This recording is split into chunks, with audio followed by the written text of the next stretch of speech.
5 लेस्याओं को कलर है।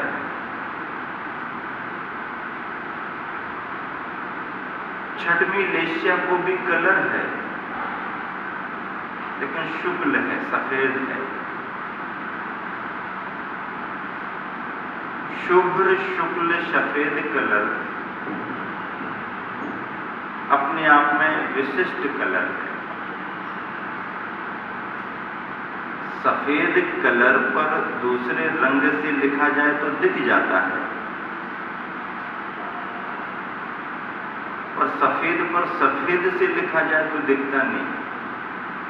वैसे ये समस्या तो हर कलर के साथ है। कोई भी कलर लो, उसी कलर से उस पर लिखो, लाल कागज पर लाल से लिखो, नीले कागज पर नीले से लिखो, कलर के परसेंटेज में फर्क होगा तो फिर भी दिख जाएगा, लेकिन परसेंटेज बराबर होगा दोनों का तो फिर दिखेगा नहीं, क्योंकि मैच हो जाएगा।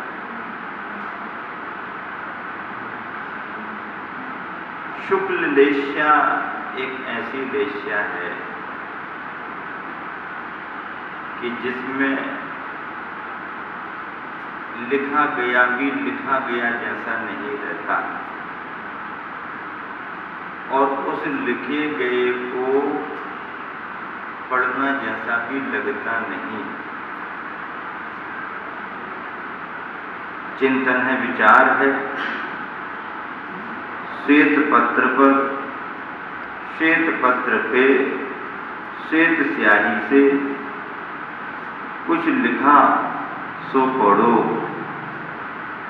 जो लिखा है उसे पढ़ो। क्या लिखा है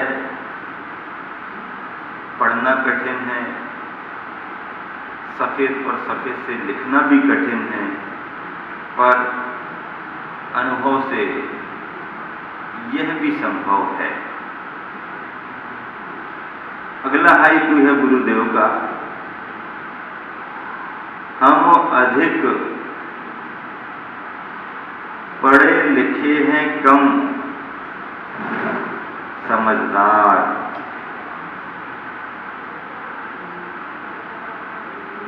हम अधिक पढ़े लिखे हैं, कम समझदार। इसका मतलब क्या हो गया? इसका मतलब ये है कि व्यक्ति ने शाब्दिक ज्ञान प्राप्त करते हुए डिग्रियों पर डिग्रियां तो ले ली, कक्षाओं पर कक्षाएं तो पार कर ली, लेकिन उसका अनुभव नहीं बढ़ा। दिमाग बढ़ गया, परिभाषाएं रट गई, लेकिन अभी अनुभव नहीं बढ़ा। और कई बार ये देखने में आता है, बड़े से बड़ा पढ़ा लिखा व्यक्ति भी ऐसे काम करता है, ऐसे काम करने लगता है कि उससे उसकी समझदारी का परिचय ही नहीं होता। कभी कभी ऐसा देखने में भी आता है कि व्यक्ति पढ़ा लिखा नहीं है, अपने स्वयं के हस्ताक्षर भी नहीं कर पाता, लेखन में कमजोर है,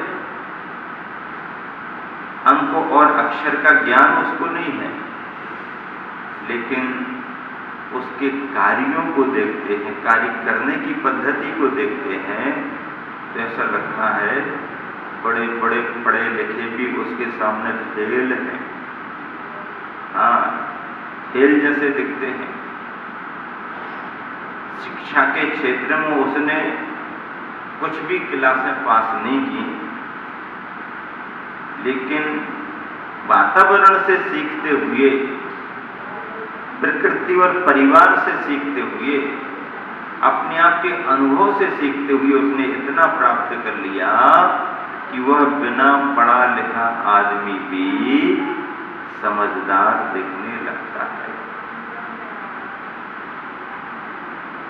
समझदारी के लिए कोई डिग्री ही लेना जरूरी है, ऐसा नहीं है।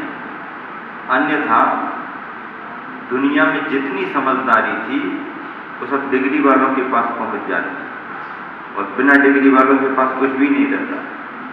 नहीं, ऐसा नहीं है। समझदारी एक अलग तत्व है जो पढ़े लिखे होने पर भी आती है, और व्यक्ति पढ़ा लिखा ना भी हो पाए तो भी आ सकती है। उद्देश्य समझदारी तक पहुंचने का होना चाहिए। माध्यम अंक और अक्षर का ज्ञान है, हो तो अच्छी बात है, इसमें बुराई क्या है। लेकिन अंक और अक्षर का ज्ञान तो करते रहे, क्लासों पर क्लासें पार करते रहे। प्राथमिक पढ़ लिया, माध्यमिक पढ़ लिया, हायर एजुकेशन में चले गए, ग्रेजुएशन कर लिया, पोस्ट ग्रेजुएशन कर लिया, डॉक्टरी कर ली, मास्टरी कर ली, पीएचडी कर ली, डीलिट कर ली, और सब कर लिया। अब सब कर लिया, अच्छी बात है, इतना कर लिया तो अब जीवन व्यवहार भी तुम्हारा उस ज्ञान की गहराई से जुड़े, और तुम्हारे व्यवहार में ज्ञान की गहराई झलके। यदि झलकती है बहुत अच्छी बात है, तुम्हारा व्यवहारिक ज्ञान तुम्हारे जीवन का अंग बन गया। और यदि व्यवहारिक ज्ञान जीवन का अंग नहीं बन पाया तो बाहरी डिग्रियां तो तुमने बहुत ले ली, लेकिन अनुभव का ज्ञान तुम्हारे लिए प्राप्त नहीं हुआ।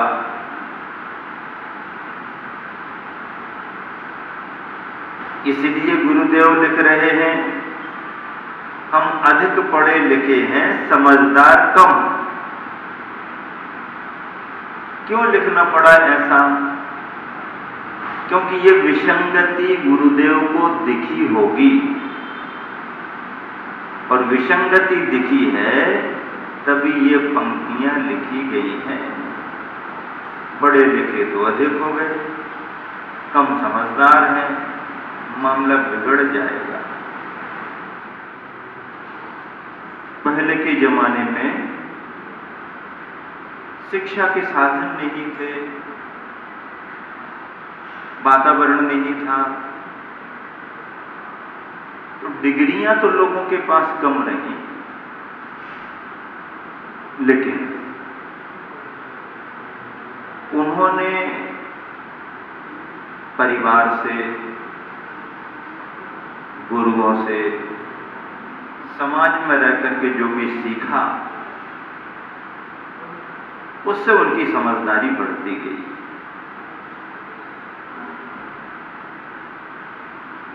समझदारी एक अलग विषय है, और पढ़े लिखे होकर के डिग्री लेना एक अलग विषय है।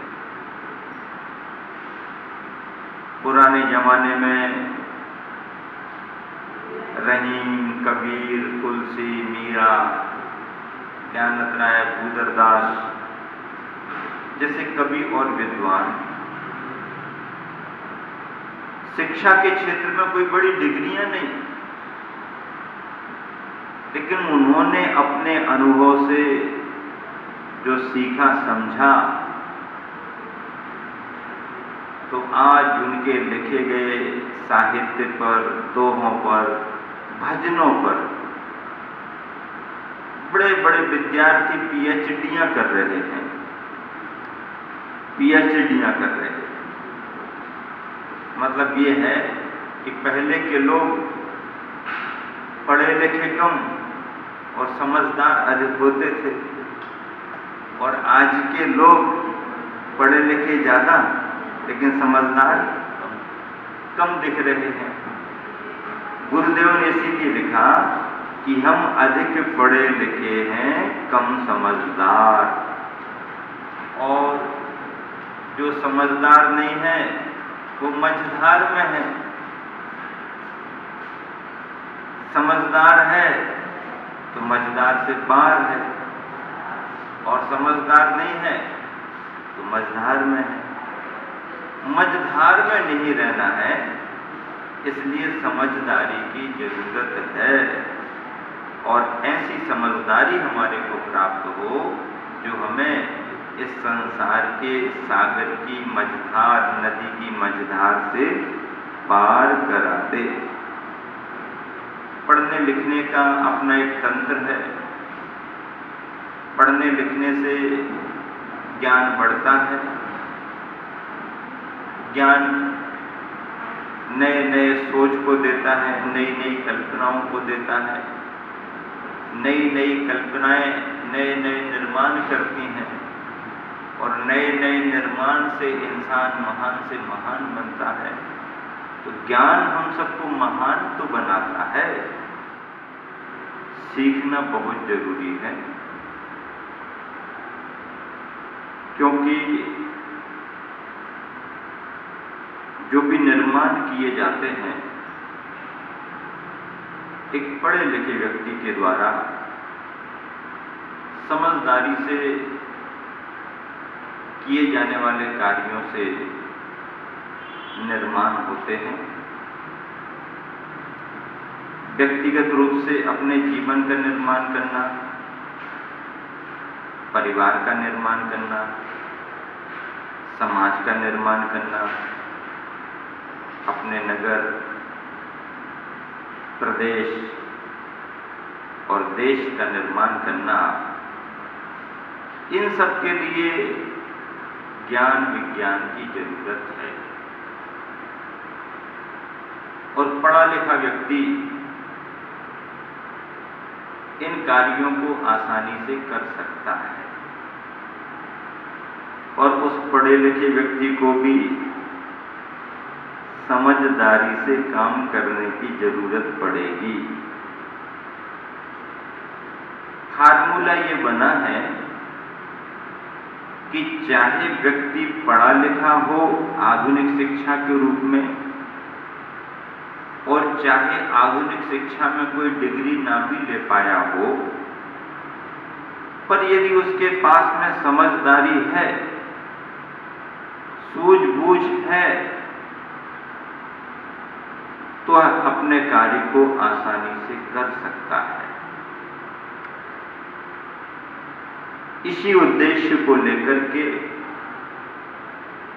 वर्तमान की परिस्थितियों पर विचार करते हुए गुरुदेव की लेखनी से ये निश्चित हुई पंक्तियां हम सभी को सचेत कर रही हैं कि हम अधिक पढ़े लिखे हैं, कम समझदार। पढ़ने लिखने के मामले में हमने ढेर लगा लिया,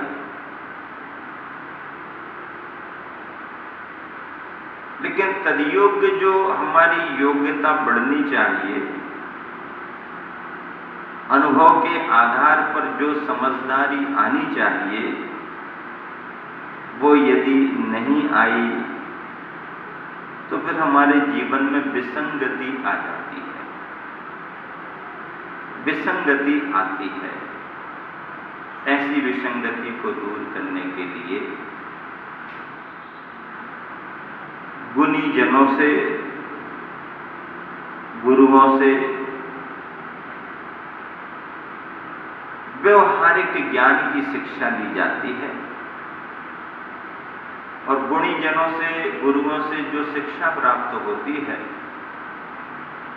वह अनुभव से जुड़कर के जीवन का अंग बनती है, जीवन बनती है, अपने लिए भी कुछ करती है, दूसरों के लिए भी कुछ करती है, और व्यक्ति के द्वारा अपने लिए, अपने परिवार के लिए, समाज और राष्ट्र के लिए कुछ होता है,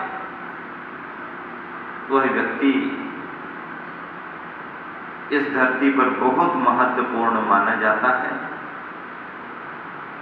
आप सभी ऐसे ही सूत्रों को, ऐसे ही बिंदुओं को निरंतर पकड़ करके रखें, ताकि शाब्दिक ज्ञान आपके जीवन से जुड़े, भावना से जुड़े, और वह शब्द ज्ञान आत्मज्ञान बने, व्यवहारिक ज्ञान बने, जीवन का ज्ञान और विज्ञान बने। जीवन का ज्ञान और विज्ञान बनाने का उद्देश्य, जिसके लिए समझदारी की जरूरत है। अगले क्रम में गुरुदेव ने एक हाइकू लिखा, दुस्संगति से बचो,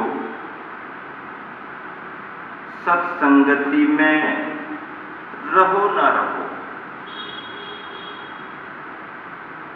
दो बातें कह दी। अपने को कुछ पाना है, अपने को कुछ अच्छा बनाना है, तो दुस्संगति से बचना जरूरी है। सत्संगति मिले ना मिले उतनी अनिवार्यता नहीं है, लेकिन दुस्संगति से बचना बहुत जरूरी है। सत्संगति कुछ देर बाद भी मिल जाए तो भला हो सकता है, लेकिन दुस्संगति से तो अभी से बचना शुरू करना चाहिए। संगति संगति ही होती है। संगति सानिध्य को कहते हैं। उसमें सत लगा दो तो सत्संगति, और दुह लगा दो तो दुस्संगति। अच्छा सानिध्य, बुरा सानिध्य, अच्छा सानिध्य, बुरा सानिध्य। बात तो साफ साफ है। यदि आप साफ सुथरे रास्ते से चलेंगे तो ठीक ठाक दिखेंगे, और यदि आप कीचड़ वाले रास्ते से चलेंगे, गंदे रास्ते से चलेंगे, उसका प्रभाव आपके शरीर पर दिखेगा ही दिखेगा।